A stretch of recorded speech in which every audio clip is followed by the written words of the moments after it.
มาตึกเฮแต่ประคอโตบักใหญ่พี่น้องเอ้ยคู่หนึ่งพอดีงามมามันนี่ก็ปิ่งปลาบางเนาะแบบนี้ปิ่งปลาเขาห่อนกับเจลพี่น้องเอ้ยเจลน้ำปูนี่ตักน้ำปูใส่พี่น้องปิ่งปลารสห่อนมันพี่น้องมาลองมันก่อน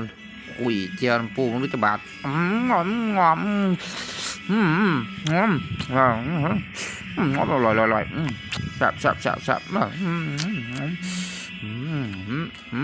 คุยมึงอย่าบาด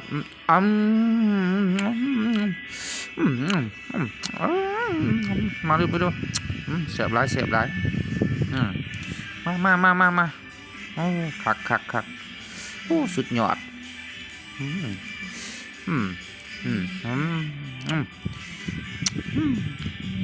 เอากินลองกินบางแสบบ่แสบร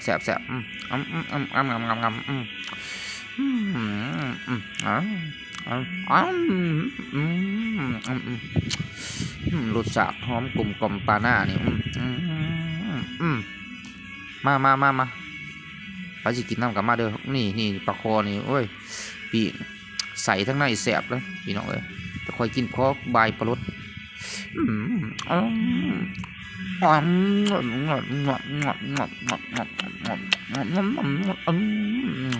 นี่ปลาคอปีกปลาคอร้ายอยู่ดอกพี่น้องเอ้ยยังอยู่เตาไฟบนทันสุกนี่เจ้าน้ำปูใบสะโพกคอยหมักใบแล้วพี่น้องเอ้ยมาเด้อไปอยากปลานิ่นกับปลานิ่นหน้าพี่น้องเอ้ย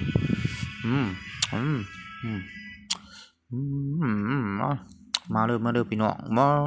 เอ้ยงาม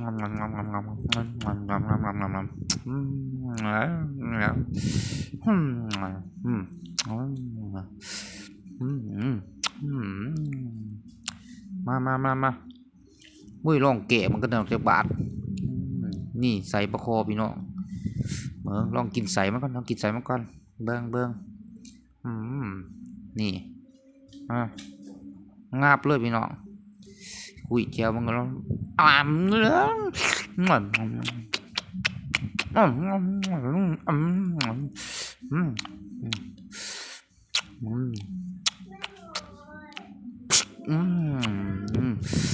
แกะเบิ้งหัวเสืองาบบานนี่เจอเบียร์เหล้า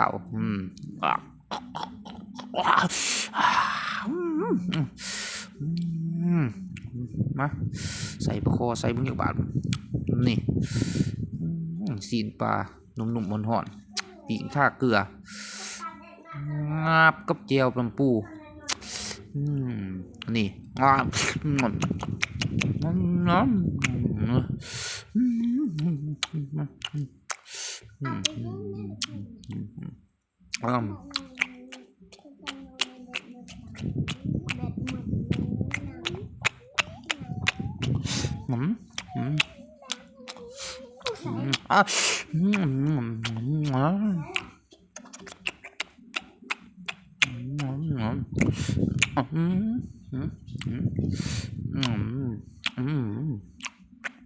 แสบหลาย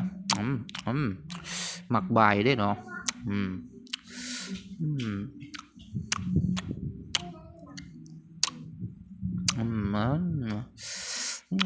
แสบมะเขือหน่ออีกยัดเข้าไปปลาคอเบิ้งสีนุ่มนี่สีนัวนี่โอ้ยข่อยก็มักเจียวแล้วมักใบเลยเจียวน้ำปูกับบุพิษดอกพี่น้องมาแกะอีกก็บาทนี่แกะก่อน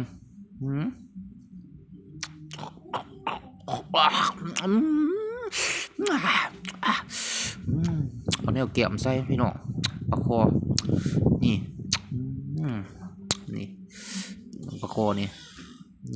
เผาปลาคอพี่น้องแซ่บกินยังไงล่ะ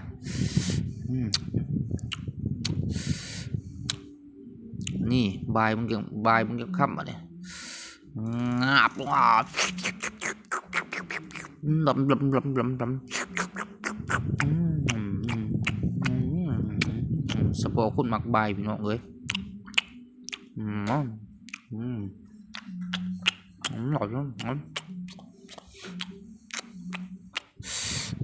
มันคำนี้มัน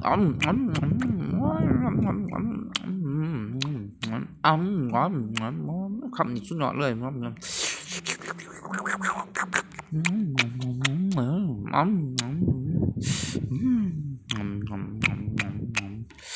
นเผ็ดเผ็ดเผ็ดเผ็ดเผ็ดเผ็ดเผ็ดเผ็ดเผ็ดโอ้ยแกะอีกแกะอีกแกะอีกมาเอาก็กักมะนาวแตกพี่น้องแกมแกมเผาปลาคอสีนกำลังนุ่มกำลังหวานซ้ำนี่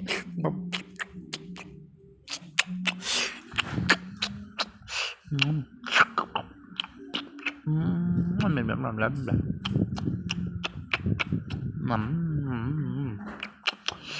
เขาไกลหน่อยเขาไกลหน่อยนุ่มๆพี่น้องคอยมักบายด้วยพี่น้องเอ้ย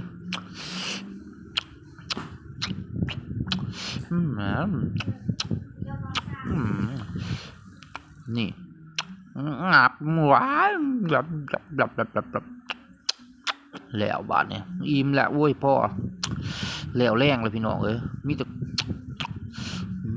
นะใส่เข้าไปแล้วบาดเนี่ยนี่น้ำหลับหลั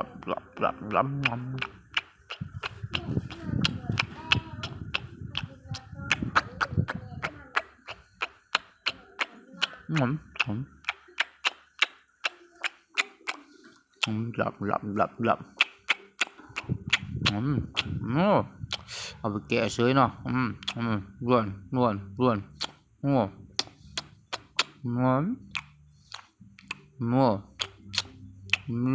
พูนน่ะ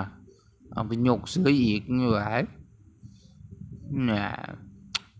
ยกอีกแหน่เบิดแหน่แงงโอ้ยนิวเอาไปอีกแล้วยกไปยก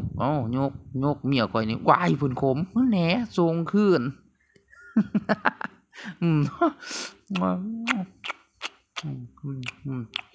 ลงขึ้นว่าแก้มอ่ะ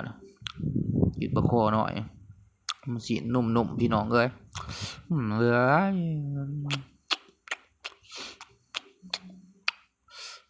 งับ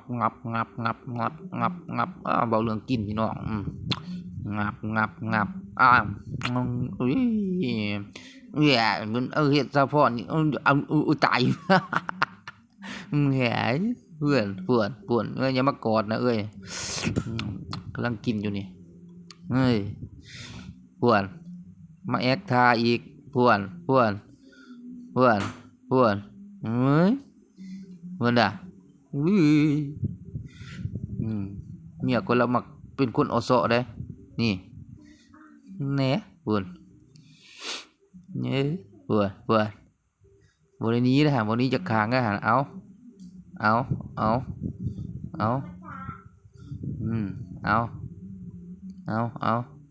ร่มอยู่นั่นแหละเอากินซะเอางับเป็นยังไงเรากินขี่ปลาคอนะแซ่บบ่ล่ะ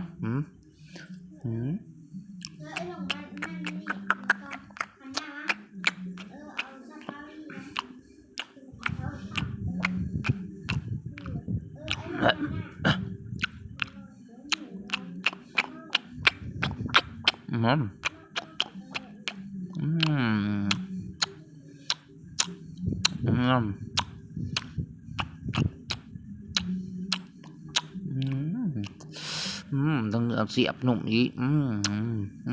กินให้เบิดโอ้นี่เอามาปลานิ่นนี่นะปลานิ่นหน้านี่นะม้าเมืองแซ่บบ่เอางับสีหนุ่มหวานดีเอามาแกะมึงจักบาท มาเอาเบียร์ใส่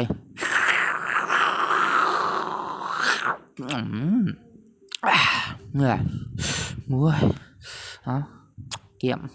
ยมไปน้ำพี่น้องเกี่ยมแสบหลายนี่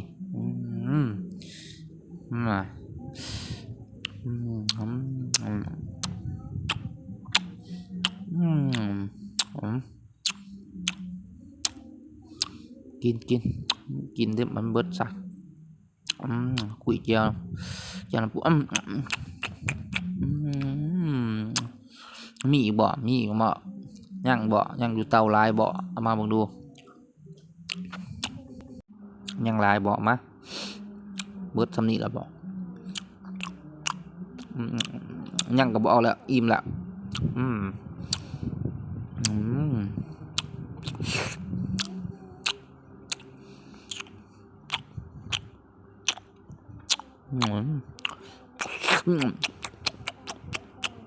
ภรรยากำลังเฮียงขางเลยนี่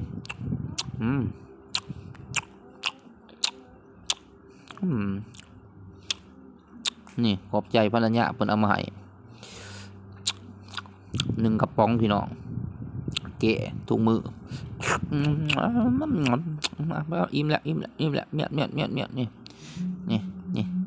อิ่มแล้วเมียนก่อนเด้อพี่น้องเอ้ยเมียนก่อนเมียนโตเมียนตั้งก่อนนี่เหลือแต่กลางนี่เจอบ่ผมแซ่บ